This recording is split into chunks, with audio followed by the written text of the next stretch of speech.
ನಾನಾಗಿದ್ರೆ ಹಂಗ್ ಮಾಡ್ಬಿಡ್ತಿದ್ದೆ, ನಾನು ಹೋಗಿದ್ದಿದ್ರೆ ಹಿಂಗಿದ್ಬಿಡ್ತಿದ್ದೆ, ಅದೆಲ್ಲ ಹೇಳಕ್ ಚೆನ್ನ. ರಾಕೇಶ್ ಅಡಿಗ ಅವರಿಗೆ ಮದ್ವೆ ಫಿಕ್ಸ್ ಆಗಿದೆ ಅನ್ನೋ ಸುದ್ದಿ ಹೌದು ಅಲ್ವಾ? ಯಾರು ಹೇಳಿದ ಈ ಸುದ್ದಿ? ನಾನೇ ಫಸ್ಟ್ ಟೈಮ್ ಕೇಳ್ತಾ ಇದ್ದೀನಿ. ಎಲ್ಲಿ ಹೇಳಿ, ನಾನು ಊಟಕ್ಕೆ ಹೋಗ್ತೀನಿ. ಇಲ್ಲ, ಇವಾಗ ಒಂಥರ ಡ್ರೀಮ್ ತರ ಆಗ್ಬಿಟ್ಟಿದೆ. ಅದು 2 ವರ್ಷ ಆಯ್ತು. ಇಟ್ಸ್ ಎಡಿಟೆಡ್ ಶೋ, ಸ್ಕ್ರಿಪ್ಟೆಡ್ ಅಲ್ಲದೆ ಇದ್ರು ಇಟ್ಸ್ ಎಡಿಟೆಡ್. ಅದೊಂದು ಟೇಸ್ಟ್ ಗೊತ್ತಾದ್ಮೇಲೆ ಅದೇ ಬೇಕು ಅನ್ಸುತ್ತೆ. ಸೋಬರ್ ಆಗಿ ಕಾಮ್ ಆಗಿರೋರು ಬಂದ್ರೆ ಡಮ್. ಇಲ್ಲ, ಸಿಚುವೇಶನ್ ಹಂಗಿರುತ್ತೆ, ಅಷ್ಟು ಸ್ಟ್ರೆಸ್ಫುಲ್ ಆಗಿರುತ್ತೆ. ಅಂಡ್ ಸ್ವಲ್ಪ ಹೆಲ್ತ್ ಕೈ ಕೊಟ್ರೆ ತುಂಬಾ ಕಷ್ಟ ಮ್ಯಾನೇಜ್ ಮಾಡೋದು. ನೀವು ಯಾರ ಜೊತೆ ಜಗಳ ಆಡಿದ್ರೆ ನನಗೂ ಅದೇ ಇದಾಗ್ತಾ ಇರುತ್ತೆ, ಸ್ಟಿಮ್ಯುಲೇಟ್ ಆಗ್ತಾ ಇರುತ್ತೆ. ನೀವು ಯಾರ ಜೊತೆ ಯಾರನ್ನಾರು ಹೇಟ್ ಮಾಡಿದ್ರೆ ನನಗೂ ಆ ಹೇಟ್ ರೇಟ್ ಅವ್ರ ಮೇಲೆ ಬರುತ್ತೆ. ಪ್ರಮೋಷನ್ನ ರೋಡ್ಗೆ ಇಳಿದು ಜನರನ್ನ ಮಾತಾಡಿಸಿ ಪ್ರಮೋಟ್ ಮಾಡ್ತಾ ಇದೀವಿ. ದೊಡ್ಡ ಸಿನಿಮಾ ಬೇರೆ ಬಂದಿದೆ ಇವಾಗ.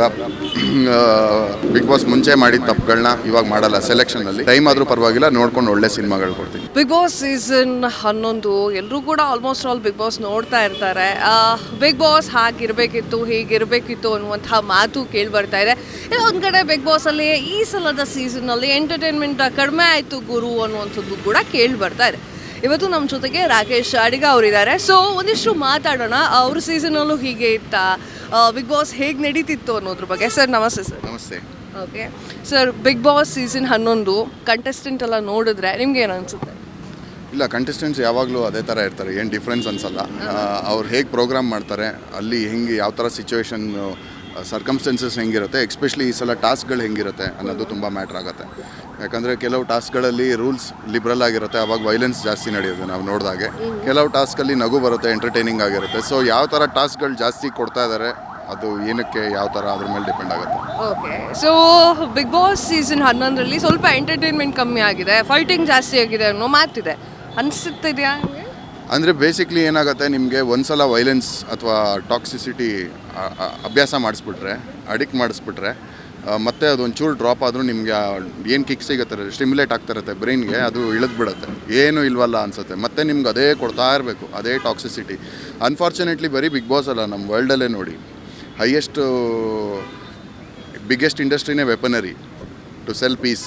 ಹಾಗೆ ಎಲ್ಲ ಮೂವೀಸ್ ನೋಡಿ, ಎಲ್ಲ ಇದು ನೋಡಿ, ಬೇಸ್ಡ್ ಆನ್ ಆ್ಯಕ್ಷನ್, ವೈಲೆನ್ಸ್, ಅದು ಒಳ್ಳೇದೋ ಕೆಟ್ಟದೋ, ಬಟ್ ಅದೊಂದು ಅಭ್ಯಾಸ ಆದಾಗ ನಿಮಗೆ ಸೋಬರ್ ಆಗಿರೋದು ಎಲ್ಲಿ ನೋಡ್ತೀರಾ? ಸೊ ನಾವು ಅಡಿಕ್ಟ್ ಮಾಡಿಸ್ತಾ ಇದ್ದೀವಿ ಅವ್ರಿಗೆ ಆ ಥರ ವೈಲೆನ್ಸು. ನೆಕ್ಸ್ಟ್ ಅದೇ ಥರ ಕೊಡ್ತಾ ಹೋಗಬೇಕು, ಅದೊಂಚೂರು ಕಮ್ಮಿ ಆದರೆ ಡ್ರಾಪ್ ಆಗುತ್ತೆ. ಸೊ ಇದು ಒಂದಂತಲ್ಲ, ಜನರಲಿಕ್ಕಾಗಿ ಹಂಗೆ. ಓಕೆ, ಬಿಗ್ ಬಾಸ್ನ ಈ ಸೀಸನ್ ನೋಡ್ತಾ ಇದ್ರೆ ನೀವಿದ್ದಿದ್ದ ಸೀಸನ್ ನೆನಪು ಬರುತ್ತಾ? ಅಲ್ಲಿ ಒಂದು 2 ಘಟನೆಗಳು ನೆನಪು ಬರುತ್ತಾ ಹೆಂಗೆ? ಇಲ್ಲ, ಇವಾಗ ಒಂಥರ ಡ್ರೀಮ್ ಥರ ಆಗ್ಬಿಟ್ಟಿದೆ. ಅದು 2 ವರ್ಷ ಆಯಿತು. ಬಟ್ ನೋಡಿದಾಗ ನನಗೆ ಒಂದೇನು ಅನ್ಸುತ್ತೆ ಅಂದರೆ, ಐ ಕ್ಯಾನ್ ಎಂಫಸೈಸ್ ದೆಮ್. ಅಂದರೆ ಅವ್ರ ಶೂಸಲ್ಲಿ ನಿಂತ್ಕೊಂಡು ಯೋಚನೆ ಮಾಡ್ಬೋದು. ಸೊ ಅವ್ರನ್ನ ಪರ್ಸ್ನಲಾಗಿ ತೊಗೊಳಕ್ಕಾಗಲ್ಲ. ಯಾರೋ ಫ್ರಸ್ಟ್ರೇಟ್ ಆದರೂ, ಯಾರೋ ಇದಾದರೂ, ಅಥವಾ ಐ ಕ್ಯಾನ್ ಅಂಡರ್ಸ್ಟ್ಯಾಂಡ್. ಆ್ಯಂಡ್ ಏನು 24 ಅವರ್ಸಲ್ಲಿ 1 ಅವರ್ ತೋರಿಸ್ತಾರೆ ಅಷ್ಟೇ. And it's edited show, scripted ಅಲ್ಲದೆ ಇದ್ರು ಇಟ್ಸ್ ಎಡಿಟೆಡ್. ಸೊ ಏನು ಬೇಕೋ ಆ ಪರ್ಟಿಕ್ಯುಲರ್ ಇದರಲ್ಲಿ. ನಾನು ಯಾವಾಗಲೂ ಹೇಳೋದು, ಬಿಗ್ ಬಾಸ್ನ ಎಕ್ಸ್ಪೆರಿಮೆಂಟ್ ಥರ ನೋಡಿ ಶೋಕ್ಕಿಂತ, ಅವಾಗ ನಿಮ್ಗೆ ಇನ್ನೂ ಚೆನ್ನಾಗಿ ಅನ್ಸುತ್ತೆ. ಓಕೆ, ಸೊ ಬಿಗ್ ಬಾಸ್ನಲ್ಲಿ ಸೀಸನ್ 11ರಲ್ಲಿ ವೈಲ್ಡ್ ಕಾರ್ಡ್ ಎಂಟ್ರಿಯಲ್ಲಿ ತುಂಬ ಜನ ಬಂದಿದ್ದಾರೆ. ಸೊ ಅದಕ್ಕೆ ಜನಗಳು ಏನು ಹೇಳ್ತಿದ್ದಾರೆ ಅಂತಂದರೆ, ವೈಲ್ಡ್ ಕಾರ್ಡ್ ಎಂಟ್ರಿಯಲ್ಲಿ ಬಂದಿರುವಂತಹ ಪೀಪಲ್ಗಳನ್ನೇ ಜಾಸ್ತಿ ಇಷ್ಟಪಡ್ತಾ ಇದ್ದಾರೆ. ಸೊ ಇದ್ರ ಬಗ್ಗೆ ಏನು ಹೇಳೋಕೆ ಇಷ್ಟಪಡ್ತೀರಾ? ಅದೇ ನಾವೇನು ರುಚಿ ಹಬ್ಸಿರ್ತೀವಿ, ಅದೇ ಥರ ಇರೋ ಕಂಟೆಸ್ಟೆಂಟ್ಸ್ ಬಂದಾಗ ಜಾಸ್ತಿ ಖುಷಿ ಆಗುತ್ತೆ. ಗಲಾಟೆ ಮಾಡೋರು, ವೈಲೆನ್ಸ್ ಮಾಡೋರು, ಅಥವಾ ಓವರ್ ಎಕ್ಸ್ಟ್ರೋವರ್ಟ್ ಆಗಿರೋರು, ಅದೊಂದು ಟೇಸ್ಟ್ ಗೊತ್ತಾದ್ಮೇಲೆ ಅದೇ ಬೇಕು ಅನಿಸುತ್ತೆ. ಇಷ್ಟು ದಿನ ಬೇರೆ ಲ್ಯಾಂಗ್ವೇಜಸಲ್ಲಿ ಅದಿತ್ತು, ಬಟ್ ಲಾಸ್ಟ್ ಸೀಸನಿಂದ ನೋಡ್ತಾ ನಮ್ಮದ್ರಲ್ಲೂ ಅದೇ ಥರ ಪ್ಯಾಟ್ರನ್ ಇದೆ. ಸೊ ಹಂಗಿರ್ಬೇಕಾದ್ರೆ ಇನ್ನೂ ಜಾಸ್ತಿ ವೈಲೆನ್ಸು, ಇನ್ನೂ ಅದೇ ಥರ ಎಕ್ಸ್ಟ್ರೋವರ್ಟ್ ಇರೋರೇ ಬರ್ತಾ ಹೋಗಬೇಕು ಅದು ರನ್ ಆಗೋಕ್ಕೆ. ಸೋಬರ್ ಆಗಿ ಕಾಮ್ ಆಗಿರೋರು ಬಂದರೆ ಡಮ್. ಶೋಭಾ ಅವರು ಬಿಗ್ ಬಾಸ್ಗೆ ಬರ್ತಾರೆ. ಸೊ ಒಂದು ವಾರದಲ್ಲಿ ಮತ್ತೆ ವಾಪಸ್ ಹೋಗ್ತಾರೆ, ನನ್ನ ಹತ್ರ ಆಗಲ್ಲ ಅಂತ. ಸೊ ಒಂದಿಷ್ಟು ಜನ ಅವಕಾಶಕ್ಕೋಸ್ಕರ ಕಾಯ್ತಾ ಇರ್ತಾರೆ. ಇವ್ರು ಹೀಗೆ ಮಾಡಿ ಹೋದರೆ ಪರಿಸ್ಥಿತಿ ಏನಿದೆ? ಇಲ್ಲ, ಸಿಚುವೇಶನ್ ಹಂಗಿರುತ್ತೆ, ಅಷ್ಟು ಸ್ಟ್ರೆಸ್ಫುಲ್ ಆಗಿರುತ್ತೆ. ಆ್ಯಂಡ್ ಸ್ವಲ್ಪ ಹೆಲ್ತ್ ಕೈ ಕೊಟ್ಟರೆ ತುಂಬ ಕಷ್ಟ ಮ್ಯಾನೇಜ್ ಮಾಡೋದು. ಯಾಕಂದರೆ ಅವ್ರು they have to be in that consciousness for 24 hours ಅಲ್ವಾ. ರಿಲ್ಯಾಕ್ಸ್ ಆಗಿ ಅಥವಾ ಅವ್ರ ಮನೇಲಿ ಇದ್ದಂಗೆ ಇರೋಕ್ಕಾಗಲ್ಲ, ಕ್ಯಾಮ್ರಾ ನೋಡ್ತಾ ಇರುತ್ತೆ ಅನ್ನೋ ಕಾನ್ಷಿಯಸ್ನೆಸ್ ಇರುತ್ತೆ. ಆ್ಯಂಡ್ ಹೆಲ್ತು ಸಪೋರ್ಟ್ ಮಾಡಲಿಲ್ಲ ಅಂದಾಗ ಅವ್ರು ಕಾಂಪಿಟೇಷನ್ನು ಮಾಡೋಕ್ಕಾಗಲ್ಲ. ಅಲ್ಲಿ ಬೇರೆಯವ್ರು ಚೆನ್ನಾಗಿ ಪರ್ಫಾರ್ಮ್ ಮಾಡ್ತಾ ಇರ್ತಾರೆ, ಬಿಕಾಸ್ ಆಫ್ ಹೆಲ್ತ್ ರೀಸನ್ ನನಗೆ ಪರ್ಫಾರ್ಮ್ ಮಾಡೋಕ್ಕಾಗ್ತಾಯಿಲ್ಲ. ಆ ಥರ ಎಲ್ಲ ಆದಾಗ ಡೆಫಿನೆಟ್ಲಿ ಇರೋಕ್ಕಾಗಲ್ಲ. ಸೊ ನಾವು ಅದನ್ನು ಏನೋ ಅವರು ವ್ಯಾಲ್ಯೂ ಮಾಡಿಲ್ಲ ಅನ್ನೋದಕ್ಕಿಂತ we should understand in their shoes ಅನ್ಸುತ್ತೆ. ನಾನು ಅದೇ, if you look at as an experiment, ಆವಾಗ ಎಲ್ಲರೂ ಒಂದೇ ಥರ ಕಾಣಿಸ್ತಾರೆ. ನಾವು ಯಾರೋ ಫೇವ್ರೇಟ್ಸ್ ಅಂತ ಇಟ್ಕೊಂಡಾಗ ಏನಾಗುತ್ತೆ, ಬೇರೆಯವರು ಅವ್ರಿಗೆ ಜಗಳ ಆದರೆ ಬೇರೆಯವ್ರು ವಿಲನ್ನ ಕಾಣಿಸ್ತಾರೆ, ಬೇರೆಯವರು ಒಳ್ಳೆಯವರ ಕಾಣಿಸ್ತಾರೆ. ರಾಕೇಶ್ ಅಡಿಗ ಅವರಿಗೆ ಯಾರು ಫೇವ್ರೇಟ್ ಇದ್ದಾರೆ ಹಾಗಾದರೆ? ಅದೇ ಹೇಳ್ತಾ ಇದ್ದೆ. ಫೇವ್ರೇಟ್ ಅಂತ ಇಟ್ಕೊಂಡಾಗ ಏನಾಗುತ್ತೆ, I am seriously telling, it's a very toxic to the brain. ಇವಾಗ ನೀವು ಇರ್ತೀರಾ ಬಿಗ್ ಬಾಸಲ್ಲಿ, ನೀವು ಫೇವ್ರೇಟ್ ಆಗಿರ್ತೀರ. ನೀವು ಯಾರ ಜೊತೆ ಜಗಳ ಆಡಿದ್ರೆ ನನಗೂ ಅದೇ ಇದಾಗ್ತಾ ಇರುತ್ತೆ, ಸ್ಟಿಮ್ಯುಲೇಟ್ ಆಗ್ತಾ ಇರುತ್ತೆ. ನೀವು ಯಾರನ್ನಾರು ಹೇಟ್ ಮಾಡಿದ್ರೆ ನನಗೂ ಆ ಹೇಟ್ ರೇಟ್ ಅವ್ರ ಮೇಲೆ ಬರುತ್ತೆ. ಸೊ ಎಲ್ಲರನ್ನೂ ಒಂದೇ ಒಂದು ಎಕ್ಸ್ಪೆರಿಮೆಂಟ್ ನಡೀತಾ ಇದೆ, ಬೇರೆ ಬೇರೆ ವಾಕ್ಸ್ ಆಫ್ ಲೈಫಿನ ತಂದು ಬಿಟ್ಟಿದ್ದಾರೆ ಅಂದಾಗ ನ್ಯೂಟ್ರಲ್ ಆಗಿ ನೋಡಿದಾಗ ಒಂದು ಮಜಾ ಸಿಗುತ್ತೆ, ಇನ್ನೂ ಎಂಟರ್ಟೈನ್ಮೆಂಟ್ ಚೆನ್ನಾಗಿ ಸಿಗುತ್ತೆ ಅಂತ. ಓಕೆ, ಸೊ ಈಗ ಬಿಗ್ ಬಾಸ್ನ ನೋಡ್ತಿರುವಂತಹ ಜನರಿಗೆ ನೀವೇನು ಹೇಳೋಕ್ಕೆ ಇಷ್ಟಪಡ್ತೀರಿ?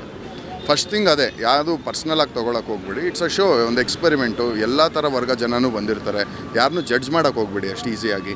ಅವರವರು ಚೈಲ್ಡ್ಹುಡ್ ಟ್ರಾಮಾಸ್ ಇರುತ್ತೆ, ಅವರ ಚೈಲ್ಡ್ಹುಡ್ಡಿಂದ ಏನೇನೋ ಒಂದು ಡ್ಯಾಮೇಜ್ ಆಗಿರುತ್ತೆ, ಅವರೇ ಅವ್ರನ್ನ ಹುಡುಕೊತಾ ಇರ್ತಾರೆ. ಸೊ ಸಾಕಷ್ಟು ಏರುಪೇರುಗಳಿರುತ್ತೆ, ಅದನ್ನು ಹಾಗೆ ನೋಡಿ. ನಾನಾಗಿದ್ದರೆ ಹಂಗೆ ಮಾಡಿಬಿಡ್ತಿದ್ದೆ, ನಾನು ಹೋಗಿದ್ದಿದ್ರೆ ಹಿಂಗಿದ್ಬಿಡ್ತಿದ್ದೆ, ಅದೆಲ್ಲ ಹೇಳಕ್ಕೆ ಚೆಂದ. ಬಟ್ ಅಲ್ಲಿ ಆ ಸಿಚುವೇಶನ್ನು ರಿಯಾಲಿಟಿ ಇನ್ನೂ ಬೇರೆಯೇ ಇರುತ್ತೆ.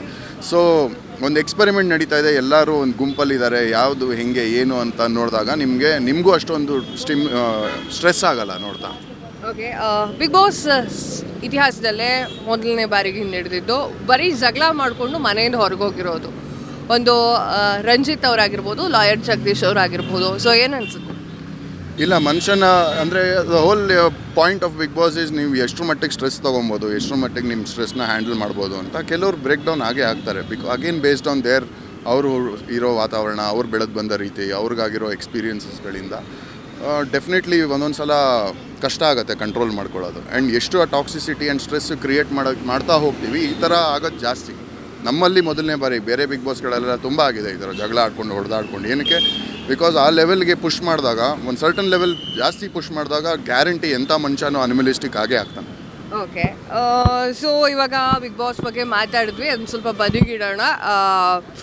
ಈಗ ಸುಮ್ಮನೆ ಕ್ಯಾಶುವಲ್ ಆಗಿ ಮಾತಾಡ್ತಾ ಹೋಗೋಣ. ರಾಕೇಶ್ ಅಡಿಗ ಅವರಿಗೆ ಮದುವೆ ಫಿಕ್ಸ್ ಆಗಿದೆ ಅನ್ನೋ ಸುದ್ದಿ ಹೌದು ಅಲ್ವೋ? ಖಂಡಿತ ಇಲ್ಲ. ಯಾರು ಹೇಳಿದ್ದು ಈ ಸುದ್ದಿ? ನಾನೇ ಫಸ್ಟ್ ಟೈಮ್ ಕೇಳ್ತಾ ಇದ್ದೀನಿ. ಎಲ್ಲಿ ಹೇಳಿ, ನಾನು ಊಟಕ್ಕೆ ಹೋಗ್ತೀನಿ. ಸೊ ಹೇಗೆ ನಡೀತಿದೆ ಸರ್ ಲೈಫ್ ಬ್ಯೂಟಿಫುಲ್ ಆಗಿ ನಡೀತಾ ಇದೆ. ಮರ್ಯಾದೆ ಪ್ರಶ್ನೆ ಸಿನಿಮಾ 2ನೇ ವಾರಕ್ಕೆ ಕಾಲಿಟ್ಟಿದೆ. ತುಂಬ ಒಳ್ಳೆ ರೆಸ್ಪಾನ್ಸ್ ಸಿಗ್ತಾ ಇದೆ. ಜನ, ಫ್ಯಾಮಿಲಿ ಮೆಂಬರ್ಸ್ ಎಲ್ಲ ಬಂದು ಥಿಯೇಟ್ರಿಗೆ ನೋಡ್ತಾ ಇದ್ದಾರೆ. ಸೊ ಆ ಒಂದು ಖುಷಿ. ಈಗಲೂ ಅದೇ ಕೆಲಸದಲ್ಲೇ ತೊಡಗಿದ್ದೀನಿ. ಸಾಹೇಬ್ರು ನಿನ್ನೆ ಸಿಗಬೇಕಾಗಿತ್ತು ನಮಗೆ, ಸೊ ಒಂದಿಷ್ಟು ರೀಸನ್ಗಳಿಂದ ಸಿಕ್ಕಿಲ್ಲ. ಸೊ ಮರ್ಯಾದೆ ಪ್ರಶ್ನೆ ಬಗ್ಗೆ ಮಾತನಾಡೋದು. ಸೊ ಒಂದು ಎಲ್ಲ ಫ್ಯಾಮಿಲಿ ಕೂತ್ಕೊಂಡು ನೋಡೋವಂಥ cinema, very decent movie. And 1 ವಾರ ಆಗಿದೆ ಆಲ್ರೆಡಿ ರಿಲೀಸ್ ಆಗಿ. ತುಂಬ ಜನ ಫ್ಯಾಮಿಲಿ ಮೆಂಬರ್ಸ್ ಬಂದು ಸಿನಿಮಾ ನೋಡ್ತಾ ಇದ್ದಾರೆ. ತುಂಬ ವರ್ಷಾನುಗಟ್ಟಲೆ ಆಗಿತ್ತು ನಾವು ಥಿಯೇಟ್ರಿಗೆ ಹೋಗಿ ಅನ್ನೋ ಥರ ಬಂದು ಅವ್ರು ನೋಡ್ತಾ ಇದ್ದಾರೆ. ಇನ್ನೊಂದು ತುಂಬ ಖುಷಿ ಕೊಡೋ ವಿಷಯ ಏನಂದರೆ, ಎಲ್ಲ ಗುಂಪಲ್ಲಿ ಬಂದು ನೋಡ್ತಾ ಇದ್ದಾರೆ. ಬೈಕರ್ಸ್ ಕ್ಲಬ್ ಅವ್ರನ್ನ ನೋಡಿದ್ರು, ಹಾಗೆ ಅಪಾರ್ಟ್ಮೆಂಟ್ಗಳವ್ರು ಅವರೇ ಎಲ್ಲ ಒಟ್ಟಿಗೆ ಟಿಕೆಟ್ ಬಲ್ಕಲ್ಲಿ ಬುಕ್ ಮಾಡ್ಕೊಂಡು ಬಂದು ನೋಡ್ತಾ ಇದ್ದಾರೆ. ಸೊ ಎಲ್ಲ ಒಟ್ಟಿಗೆ ಪಿಕ್ನಿಕ್ ಹೋಗೋಣ, ಒಟ್ಟಿಗೆ ಹೋಟ್ಲಿಗೆ ಹೋಗೋಣ, ಒಟ್ಟಿಗೆ ಪಾರ್ಟಿ ಮಾಡೋಣ ಥರ ಎಲ್ಲ ಒಟ್ಟಿಗೆ ಸೇರಿ ಒಂದು ಕನ್ನಡ ಸಿನಿಮಾ ನೋಡೋಣ ಅನ್ನೋದು ಒಂದು ಟ್ರೆಂಡ್ ಸ್ಟಾರ್ಟ್ ಆಗಿದೆ. ಆ್ಯಂಡ್ ನಾವು ಎಲ್ಲ ಆರ್ಗ್ಯಾನಿಕ್ಕಾಗಿ ಟ್ರೈ ಮಾಡ್ತಾ ಇರೋದ್ರಿಂದ ಯಾವುದು ಸೀಟ್ ಫಿಲ್ ಮಾಡಿಸೋದು, ಹೌಸ್ಫುಲ್ ತೋರಿಸೋದು ಆ ಥರ ಏನೂ ಮಾಡ್ತಿಲ್ಲ. ಪ್ರಮೋಷನ್ನ ರೋಡ್ಗೆ ಇಳಿದು ಜನರನ್ನು ಮಾತಾಡಿಸಿ ಪ್ರಮೋಟ್ ಮಾಡ್ತಾ ಇದ್ದೀವಿ. ಇವಾಗಲೂ ಥಿಯೇಟ್ರ್ ಹತ್ರ ನಿಂತು ಬನ್ನಿ ಅಂತ ಹೇಳ್ತಾ ಇದ್ದೀವಿ. ಏನೋ ವಿಕ್ಟಮ್ ಗೇಮ್ ಆಡೋದು ಅಥವಾ ಆಡೋದು, ದೊಡ್ಡ ಸಿನಿಮಾ ಬೇರೆ ಬಂದಿದೆ ಇವಾಗ. ಸೊ ಇಲ್ಲ ಅಯ್ಯೋ ಅಂತ ಕ್ರಿಪ್ ಮಾಡೋ ಬದಲು, ಇಲ್ಲ ನಾವು ಪ್ರಮೋಷನ್ ಇಂಟೆನ್ಸಿಟಿ ಜಾಸ್ತಿ ಮಾಡೋಣ, ಜನ ನಮ್ಮ ಕೈ ಬಿಡಲ್ಲ ಅನ್ನೋ ಕಾನ್ಫಿಡೆನ್ಸ್. ಓಕೆ, ಸೊ ದೊಡ್ಡ ಮೂವಿ ಎದುರುಗಡೆ ಅದು ಬರುತ್ತೆ, ನಮ್ಮದು ಒಂದು ಐಟಮ್ ಇದೆ ನೋಡಿ ಅಂತ ಅಲ್ವಾ? ಖಂಡಿತ, ಅದನ್ನು ನಾವು ಅಳ್ತಾ ಹೇಳಲ್ಲ, ದಯವಿಟ್ಟು ಬನ್ನಿ ನೋಡಿ ಅಂತ. ನಿಜವಾಗ್ಲೂ ನಿಮ್ಗೆ ಎಲ್ಲರಿಗೂ ಇರುತ್ತೆ ಅದು ನಮ್ಮ ಕನ್ನಡ ಸಿನಿಮಾ ಅಂತ. ಅವ್ರಿಗೆ ರೀಚ್ ಆದರೆ ಸಾಕು, ಟ್ರೈಲರ್ ನೋಡಿದ್ರೆ ಸಾಕು, ಒಂದ್ಸಲ ಡೆಫಿನೆಟ್ಲಿ ಬಂದು ನೋಡ್ತಾರೆ. ಓಕೆ, ಸೊ ನೆಕ್ಸ್ಟ್ ಪ್ರಾಜೆಕ್ಟ್ ಬಗ್ಗೆ? ನೆಕ್ಸ್ಟು ಇದಾಗ್ತಿದ್ದಂಗೆ ನಾನು ಮತ್ತು ಗುಂಡಾ 2 ಇದೆ. ಅದು ಇನ್ನೇನು ಪಬ್ಲಿಸಿಟಿ ಸ್ಟಾರ್ಟ್ ಮಾಡ್ತೀವಿ. ಆಲ್ಮೋಸ್ಟ್ ಕಂಪ್ಲೀಟ್ ಆಗಿದೆ ಸಿನಿಮಾ. ಆಮೇಲೆ ಇನ್ನೊಂದು ಸಿನಿಮಾ ವಿಲನ್ ಮಾಡ್ತಾ ಇದ್ದೀನಿ, ಅದು ಹೇಳೋಕ್ಕಾಗಲ್ಲ ಯಾರ ಜೊತೆ ಏನು ಅಂತ. ಬಟ್ ವಿಲನ್ ಆಗಿ ನೋಡ್ಬೋದು ನಾವು. ಅದು ಶೂಟಿಂಗ್ ನಡೀತಾ ಇದೆ ಇನ್ನು. ಸೊ ಇನ್ನೂ ಒಳ್ಳೊಳ್ಳೆ ಕಥೆಗಳು ಕೇಳ್ತಾ ಇದ್ದೀನಿ, ಒಳ್ಳೆ ಲೈನಪ್ಸ್ ಇದೆ. ಮುಂಚೆ ಬಿಗ್ ಬಾಸ್ ಮುಂಚೆ ಮಾಡಿದ ತಪ್ಪುಗಳನ್ನ ಇವಾಗ ಮಾಡಲ್ಲ. ಸೆಲೆಕ್ಷನಲ್ಲಿ ಟೈಮ್ ಆದರೂ ಪರವಾಗಿಲ್ಲ, ನೋಡ್ಕೊಂಡು ಒಳ್ಳೆ ಸಿನಿಮಾಗಳು ಕೊಡ್ತೀನಿ. Okay sir, thank you sir, thank you so much. Bigg Boss ಬಗ್ಗೆ ಒಂದಿಷ್ಟು ಮಾತನಾಡಿದ್ರಿ, ಹಾಗೆ ಸ್ವಲ್ಪ ಆರಾಮಾಗಿ ಮಾತುಕತೆನೂ ಕೂಡ ಆಡಿದ್ವಿ. So thank you so much. ಇದಿಷ್ಟು ರಾಕೇಶ್ ಅಡಿಗ ಅವರ ಮಾತಾಗಿತ್ತು. ಕ್ಯಾಮ್ರಾ ಪರ್ಸನ್ ಪುನೀತ್ ಜೊತೆ ನಾನು ಕಾವ್ಯ ಹೆಗ್ಡೆ, ಕರ್ನಾಟಕ ಟಿವಿ, ಬೆಂಗಳೂರು.